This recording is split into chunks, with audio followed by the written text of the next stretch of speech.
Have you ever heard people say correct theology is nothing without love? Well, that's true.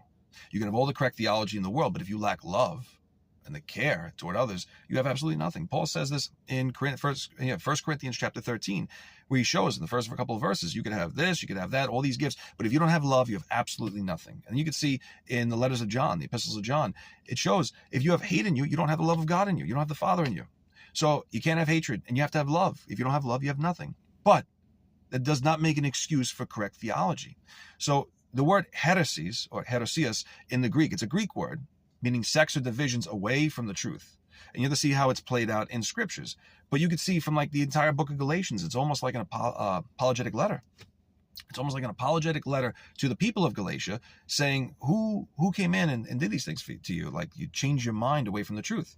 In Galatians chapter 3, verse 1, O foolish Galatians, who has bewitched you that you should not obey the truth, before whose eyes Jesus Christ has been evidently set forth crucified among you.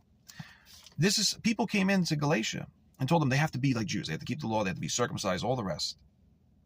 This is not true. So you can even see, because of this situation, you even see they had the Council of Jerusalem, and where James, the brother of Jesus, was the first bishop of Jerusalem, presiding over it, and Peter and all the rest of them were there. Nonetheless, you can see even Peter talks about heresies.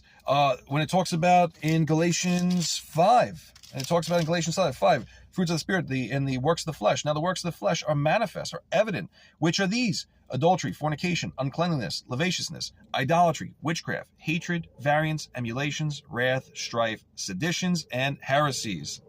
Heresy is something that's been there from the early church, whether it's Unitarianism, you have Ebionites, people that say that Christ didn't come in the flesh, just in the spirit, or that Christ was not divine, he was not God, not part of the Godhead. So many different things. And where I am in Long Island, there's an evident amount of heresies, from over-emotionalism to even the growing theme seems to be preterism. There's a few churches that teach hyper-preterism, not even like minor preterism. Like, you go, okay, I can understand where you're coming from, but hyper-preterism is a heresy. Even Paul warns about this. It said people say that Christ already came, the resurrection already happened. This can't be the new heaven, new earth. But nonetheless, there are so many different heresies across Long Island that don't match what the apostles taught. All right? Over-emotionalism, or just focusing on the gifts and missing the word. Listen, you can't have the word without the spirit.